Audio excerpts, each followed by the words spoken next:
Good morning, good afternoon, good evening, as we like to say here at Shady Acres Wood Shop. Howdy! Today we have Mesquite. This comes to us from our good friend Dan. Dan brought this up from Las Vegas a couple of years ago when he was up here visiting family. This will be the third piece I've turned of this, and I'm going to try a different finish this time, trying to get that heartwood to show a little bit darker than it wants to. The first piece I turned was the largest of the three that came from the same piece of wood. These were all crotch pieces, and I cut that one piece up into three pieces. I turned the largest, that was the first one, and then I turned, I believe, the smallest, that was the second one, and now this would be the mediumest, the middle one. And it measures about 8 inches in diameter, depending on where you measure it. It's about 6 inches tall. And I say tall because this will be the bottom and this will be the top. And there's that clearance hole you just saw me drill over at the drill press, and then I drilled a hole for my woodworm screw in the middle of that, and we'll get this mounted up on the lathe here and get to turning this piece of mesquite. Now this wood has some nice grain and color to it, and as I mentioned, I'm trying to get that heartwood to show up a little darker than it wants to. So the first time I used sanding sealer and shellac. The second time I used Howard feed and wax, and this time I'm going to use Danish oil. And I think maybe the oil will penetrate that better and make it a little bit darker. Not that it's that critical, it just looks like it should finish up darker in the center than it has in the past. I don't know what speed we got here, let's see what we can get going on. And not too terribly fast, about 560. Before the lathe wants to start shaking. We're going to be using a 5/8 inch bowl gouge, mask and face shield on.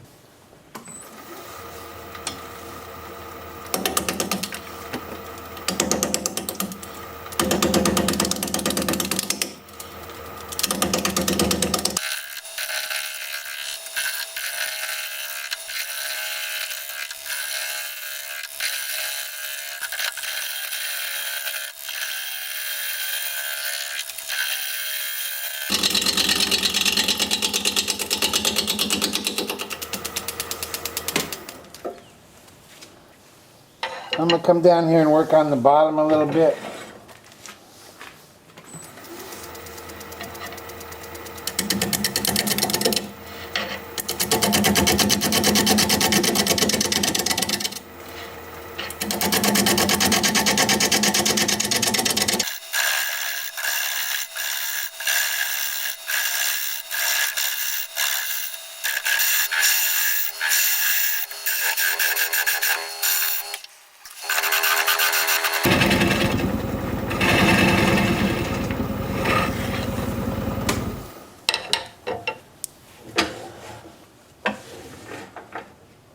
We'll be coming back to the bottom here in a minute, but now I know where my side starts anyway.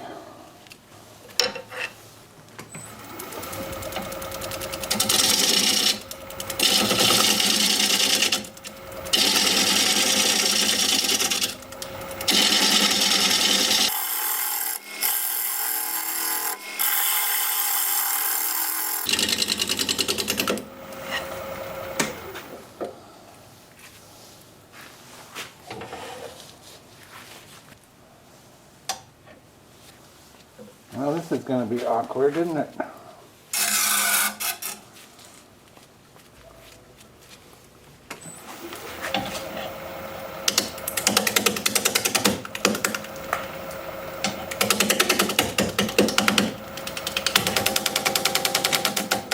Yeah, see, I knew that wasn't a good idea. And I was right once again. Let me figure this out. I'll be right back. Well, I really screwed up the top here. I lifted up the bark. I knew I was going to. I don't know why I chose to do it anyway, and sure enough, as I said, I was right again. The only way I can work this bark up here without lifting it off, as I've already done, and now I'm going to have to fix it, glue it down before we can proceed much. I'm going to go ahead and put a tenon on here so that I can flip it around, work the top side, and then we'll flip it back around and finish doing whatever it is we're going to do down here. So I'll mark out for that tenon,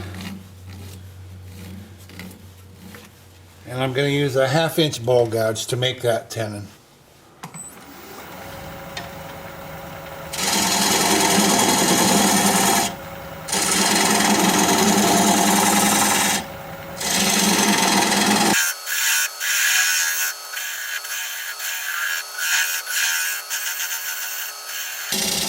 Now I'm going to use this diamond point tool to square up the sides of the tenon.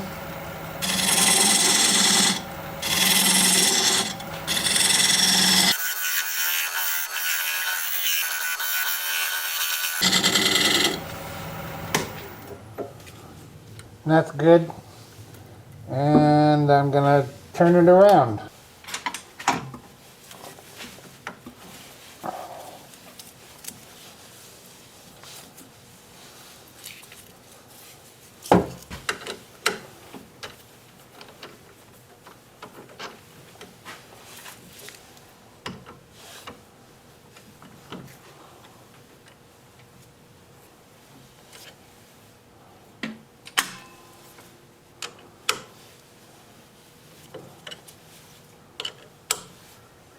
Now see here what I've done?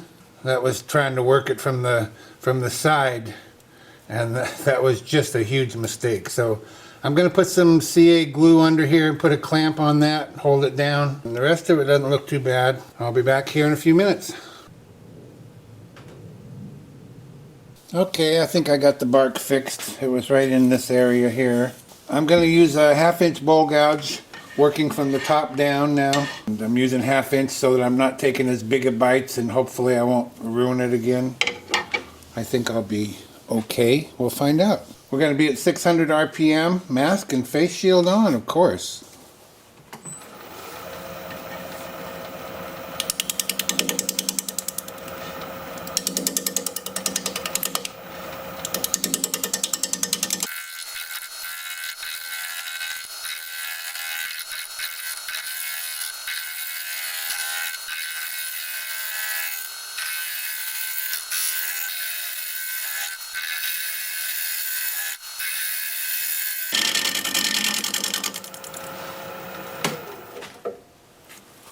Well, it's getting interesting, but I'm losing my bark.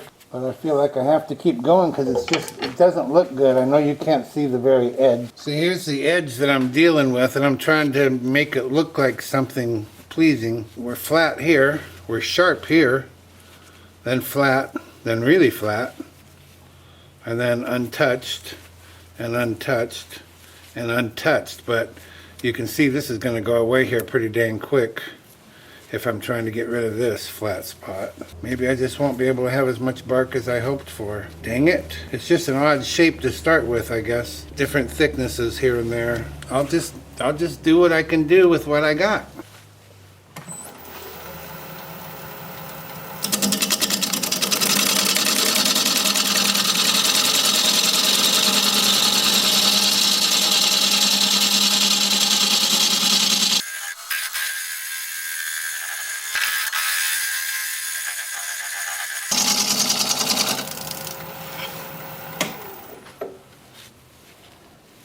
Sometime or other I need to start working on the bottom again. I didn't actually intend for this to be down so low. That way, that's the bottom.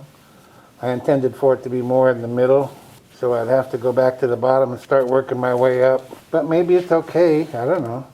Okay, I gotta go sharpen up. I do know that for sure. You know, I'm kind of inclined to leave it the way it is, other than clean it up a little, clean up my cuts. So I think I'm just gonna switch to this 1 inch negative rake scraper and scrape the top side here and turn it back around and work on the bottom.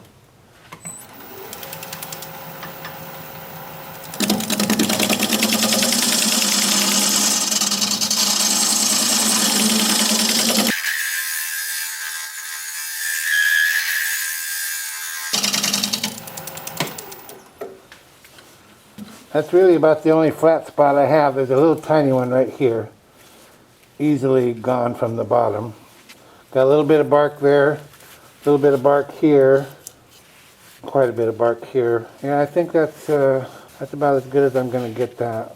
All right, I'm going to turn it around again and work on the bottom.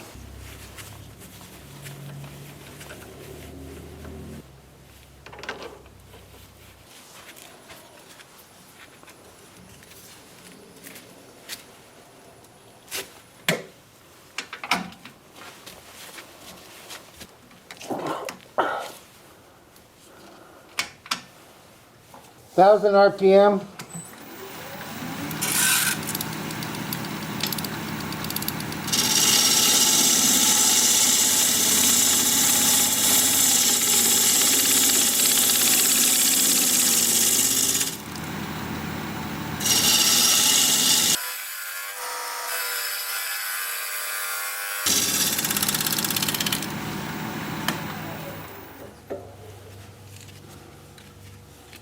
Okay, all the flat points are gone. We have bark here and a teeny weeny bit right there. And that's it. Well, a little bit down here. I still don't have this in the middle, but maybe that's okay. I don't know. It's a very odd looking shape. I don't know what to tell you. If I can still raise this, move it more towards the middle, round it over, that's pretty sharp. I don't know. Let me think on this a bit. Well, it's just incredibly ugly the way it is. This shape, whatever this shape is, it's not right. I need to move this center up that way and get it more in the center and maybe round it over. It might be just a little sharp, isn't it? So we're gonna lose this bark. We'll save some here, but we're gonna lose a lot of this. And that's about the only place it is other than down here, and most of that'll stay, and then up around the top edge and right here. A lot of people don't love bark as much as I do, so maybe that's just as well. I don't know, but I just can't have this. It's just ugly. If it was the other way around, if this was the top, it might look better that way, but that's not the top. So I gotta fix it. So that's what I'm gonna do.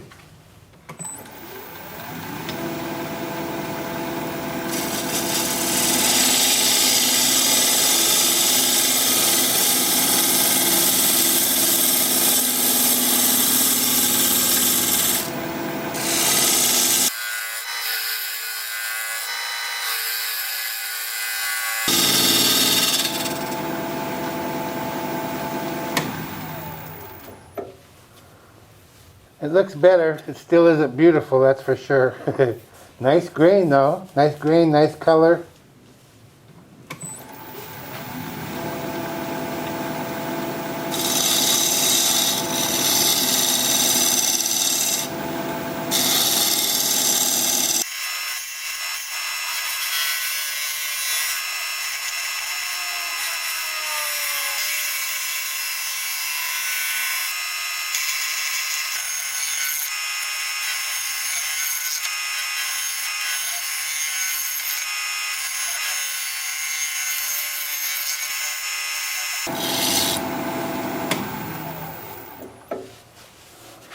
That's what we're going with. Whatever it is, I don't know, but that's it. My cuts are pretty dang nice. This is still a tiny bit sharp, but I can round it over with sanding. Just slightly. I don't want to round it over, you know. Not round, but soften it. So, time for sanding.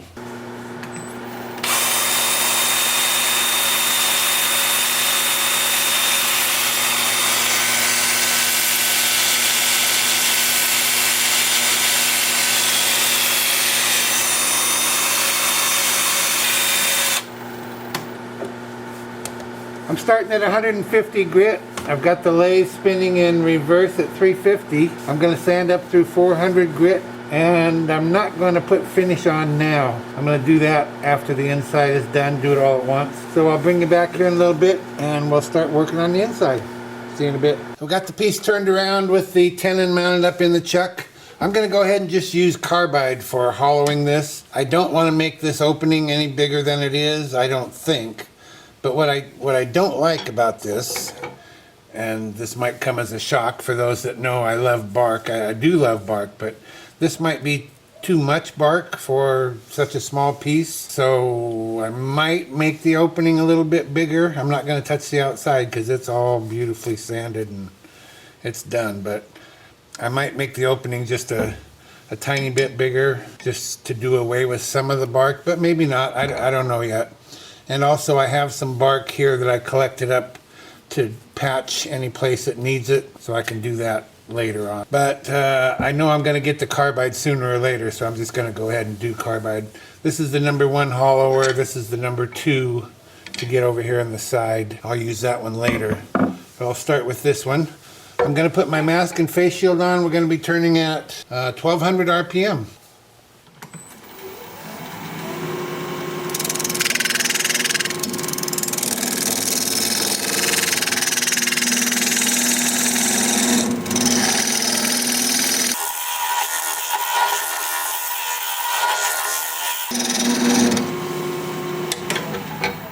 Well, I don't know if my cutter is dull or I'm up too high. I might be up a little too high, but I'm not getting very far, that's for sure.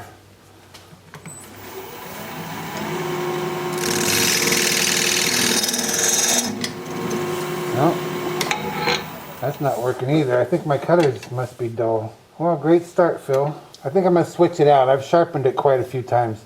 I'm going to switch it out. I'll be right back. All right, let's try this again.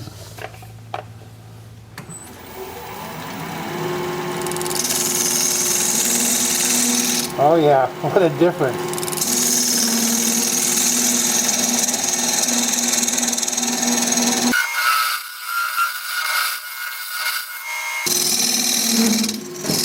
Uh-oh. That didn't sound good. Holy smokes. Look at that, huh? I heard it hit over here. Let me go find it.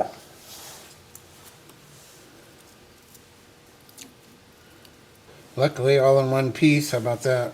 Anyway, I'll hang on to that and see what we can do with it. I'll just proceed with hollowing. Having a hard time getting going today.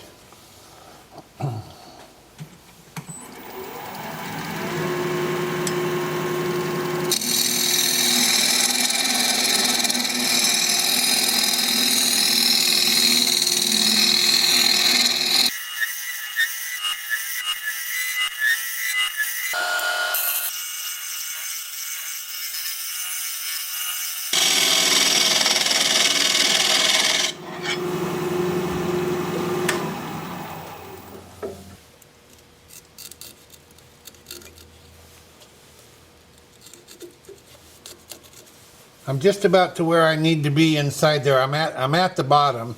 The bottom's about 3/8 of an inch thick, and the walls are at about 3/8 of an inch thick, except right here in the middle. So I need to take that down just a little bit more.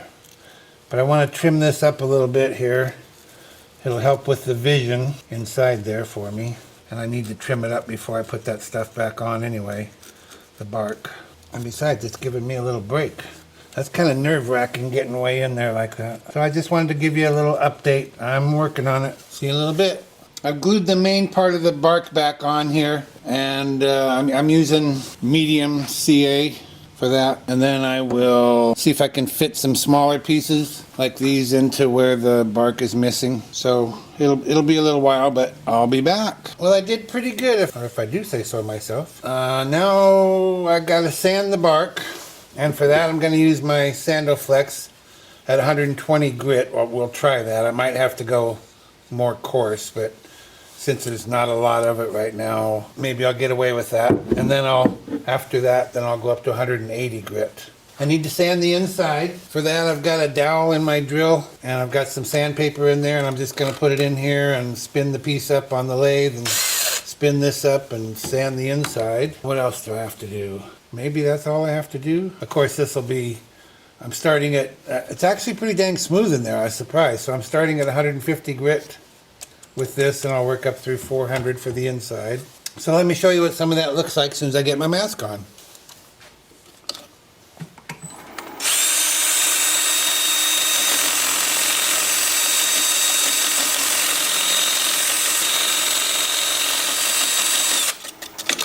And I didn't say it, but I only need to use this for like about the upper third, because I can get my 2-inch disc in there and do the bottom 2/3.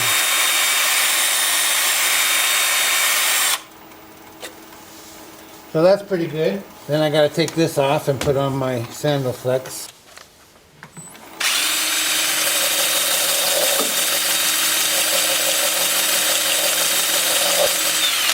I've got the lathe spinning in reverse, and I'll spin it forward.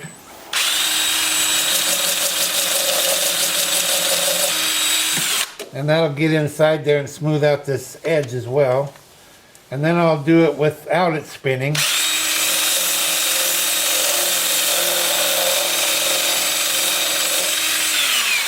So you can see it's not hard, it just takes time. So that's what I'll be doing for a bit, and I'll bring you back here and we'll put some finish on there. See you in a bit. And as promised, Danish oil is what I'm using. Not sure it's going to help any bring out that heartwood, but we'll find out. Doesn't look like it so far. Not any more than anything else did anyway.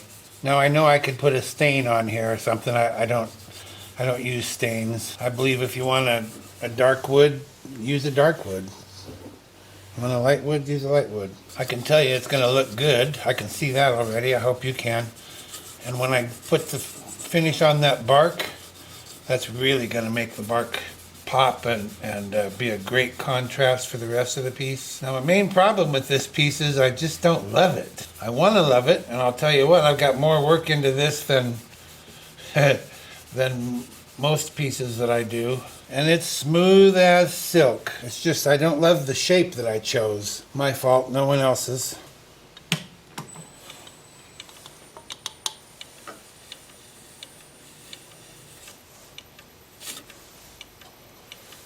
And I can't quite get that upper corner here.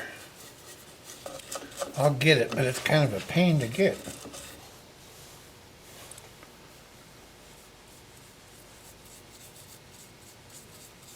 Oh yeah, see how that's just gorgeous.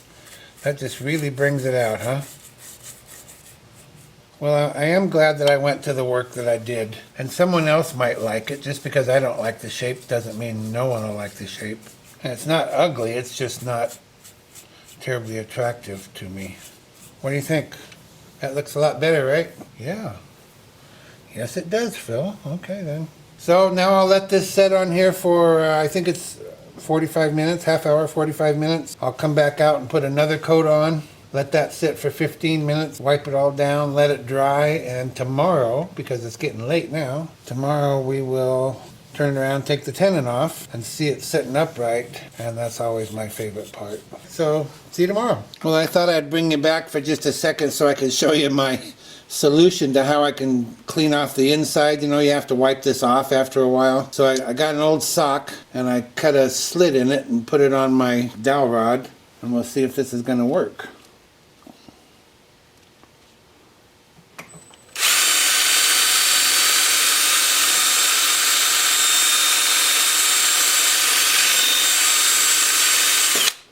Well, I think it did. Huh? See you tomorrow. Well, I got a little sneak peek of this standing upright a little before you did, and turns out I do like it quite a little bit. And I thought maybe I had too much bark on the top, but I no longer think that. Oh, so a block of wood in my chuck, place the bowl over that, bring up my live center, place that in the existing hole of the tenon to help center the piece. Bring up my tool rest. We'll spin the piece up and see if it seems like it's running true. I'll just hold my thumbnail against the edge of the tenon, and it's pretty dang good. Turn the speed up to about 600 RPM, apply a little more pressure, lock it down. Gonna grab a 3/8 inch bowl gouge and commence removing that tenon.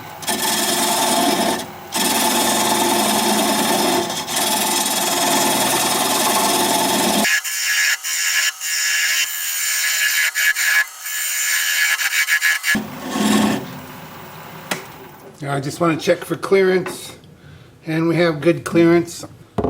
I need to get my tool rest a little bit closer here. Just keep working it away.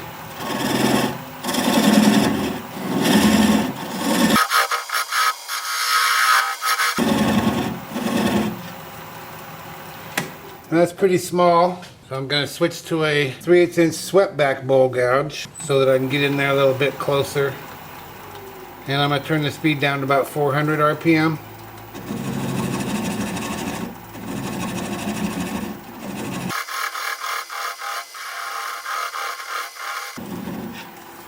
Now that's quite small, so I'm going to turn the speed down to about 200 RPM, and I'm going to apply the bevel of the gouge against the bottom of the bowl.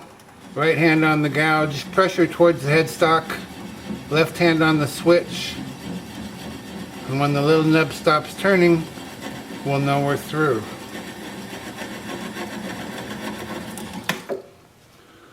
Or splits off. Sometimes it splits off, we don't care. Now I'll just take this over here to the workbench, sand that up, sign it, get it finished, and I'll be right back. Be sure you stick around to the end of the video so you can see the before and after shots of this piece. If you'd share the video, wow, that would be terrific. I'd really appreciate that. Thank you very kindly. Well, here it is. One Mesquite live edge hollow form. Maybe it's a hollow form, huh?